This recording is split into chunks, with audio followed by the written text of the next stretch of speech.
Praise the Lord. राखेचा बुधवार निमित्त मला तुम्हाला काही वचनाद्वारे सांगायचं आहे, जी काही देवाने प्रेरणा दिलेली आहे. यशया 58 अध्याय आणि 6 ते 8 वचन आपण यासाठी पाहूया. दुष्टतेच्या बेड्या तोडाव्या, जुबांच्या दोऱ्या सोडाव्या, जाचलेल्यास मुक्त करावे, सगळे जोखड मोडावे. तू आपले अन्न भुकेल्यास वाटावे, तू लाचाळास व निराश्रितास आपल्या घरी न्यावे, उघड्या दृष्टीस पडल्यास त्यास वस्त्र द्यावे. तू आपल्या बांधवाला तोंड लपवू नये, हाच तो उपास नव्हे काय. वाचलेलं वचन परमेश्वर तुमच्यासाठी आशीर्वादच करो. आणि राखेचा बुधवार हा 40 दिवसाच्या उपासाची सुरुवात मानली जाते आणि खूप जण या दिवशी उपास करतात. पण मला तुम्हाला सांगायचं आहे की देवाला अभिप्रेत असा उपवास काय आहे. फक्त उपाशी राहणं म्हणजे उपास नाही, तर जे काय तुम्ही दुष्टतेच्या बेड्या तोडाव्या आणि वगैरे वगैरे जे काही गोष्टी आहेत, जे काही वाईट गोष्टी आहेत त्या सोडाव्या, बरोबर. आणि जे काही जांजलेले आहेत, जे निराश्रित आहेत, जे भुकेले आहेत, त्यांना तुम्ही मदत करावी, हा खरा उपास आहे. आणि ह्या उपासाने परमेश्वर संतुष्ट होतो. नुसतंच उपाशी राहणं दिवसभर त्याने देव संतुष्ट होत नाही. तर ते तुम्ही करू शकता, किंवा त्यात जसं जमेल तसं तुम्ही उपास करू शकता. म्हणजे जे 3 टाइम जेवायचं असेल 2 टाइम जेवू शकता, किंवा नुसतं पाणी पिऊ शकता, किंवा नुसतं द्रव्य पदार्थ खाऊ शकता. ठीक आहे.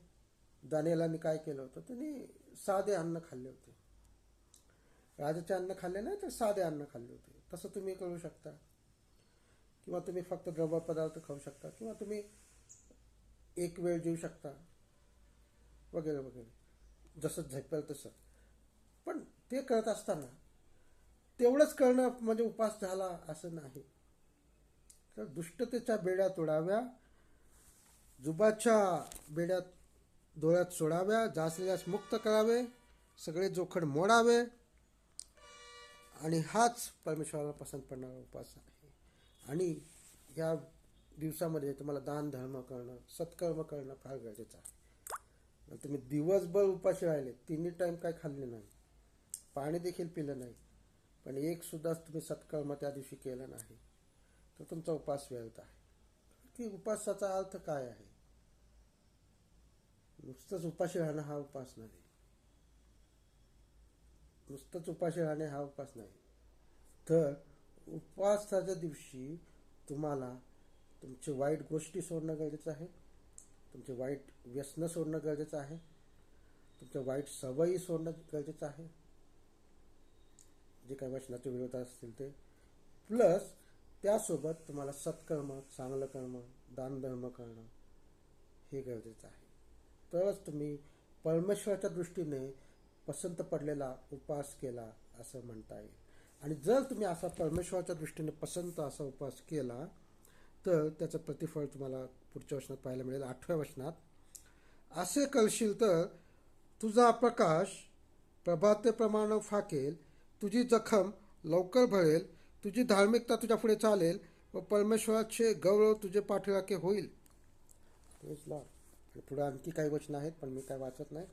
तर थोडक्यात तुम्हाला सांगायचं आहे की जर तुम्ही परमेश्वराच्या दृष्टीने परमेश्वराच्या दृष्टीला जे पसंत आहे अशा पद्धतीनं जर तुम्ही उपास केला, तर तुमची जखम लवकर भरेल, तुमची धार्मिकता प्रकाश पावेल, परमेश्वर तुमचा पाठीराखा होईल, तुम्हाला परमेश्वर यश देईल, तुमच्या मार्गातील सर्व बंध परमेश्वर तोडून टाकेल, तुमच्या सर्व जखमा परमेश्वर बऱ्या करेल, तुमचे जे काही मागणे असेल परमेश्वर ते पूर्ण करेल.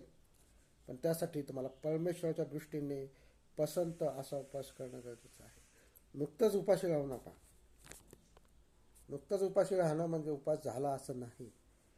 तर तुम्हाला जे काही परमेश्वराच्या वचनानुसार, यशया 58 अध्याय 6 ते 8 वचनानुसार तुम्हाला योग्य तो उपास करणं परमेश्वराच्या दृष्टीने पसंत असलेला उपवास करणं गरजेचं आहे.